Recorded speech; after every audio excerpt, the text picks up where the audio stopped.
নখে সাদা দাগ পড়ে কেন?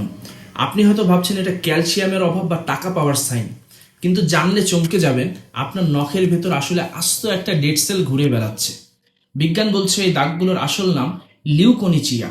আপনার নখের একদম গোড়ায় যেখান থেকে নতুন নখ তৈরি হয় তাকে বলে নেইল ম্যাট্রিক্স। কোনোভাবে সেখানে সামান্য একটু আঘাত লাগলেই সেলগুলো ড্যামেজ হয়ে ভেতরে ছোট ছোট এয়ার বাবল বা বাতাসের বুদবুদ আটকে যায়।